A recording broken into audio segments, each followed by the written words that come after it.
Hello everyone. Today we are going to learn an overview what is going to run in this channel. So the major topic that I'm going to run is about exploring English language. It's so vast that there's just so many sectors we can explore, go on and on and on. So let's begin. First of all, there's grammar in English language.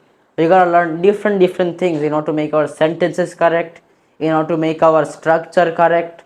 In that case, also make our timestamp correct.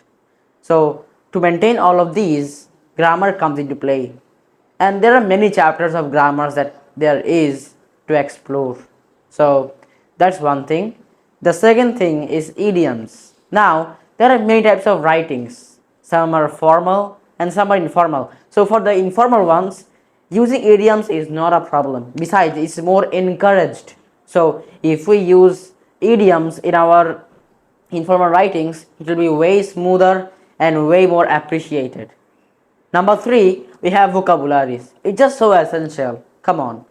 Vocabularies, like using simple words such as good, bad, who doesn't know them?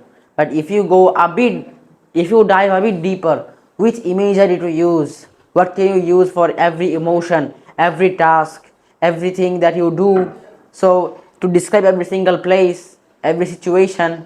So in order to describe them to the audience, to feel like they are there, they are actually present there in your story or in your writing. So here the vocabulary comes into play. Number four, we have transition words. What are they? Suppose you are writing, but there is this one flow that is being disrupted. What is it? It's these extra words such as furthermore, moreover. Suppose you're just writing like this and I did this and I did that and I went to my table and I studied and I came back. Doesn't it sound a bit too boring, a bit too layman? So in order to make this a bit more thriving, we can add that furthermore I did this, I did that, moreover I went there and I came back. So does this sound a bit different? Of course it does. So these sudden changes can make your language more fluent, and if you practice them in spoken, way better.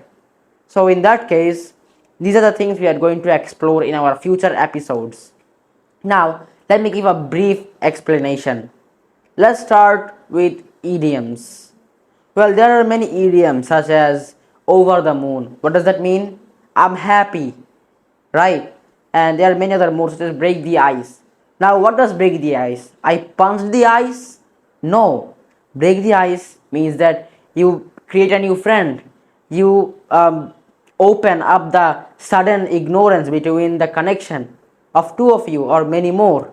Suppose you are inviting a new friend. What will you do? You will greet him, try to know and learn more about him. And that is called break the ice. Now, let's do a third one.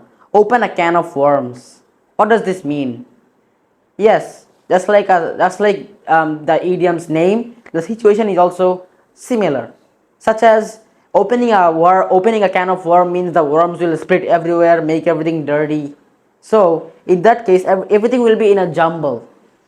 Just like that, opening a can of worms means opening a danger for you to face, opening more problems for you to face.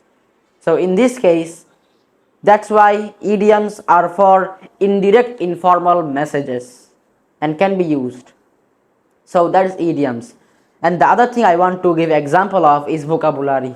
So instead of happy, we can use magnificent, and instead of bad, we can use other words such as worse and others in order to make our writing way more interesting, right? Instead of boring we can use lackluster, right?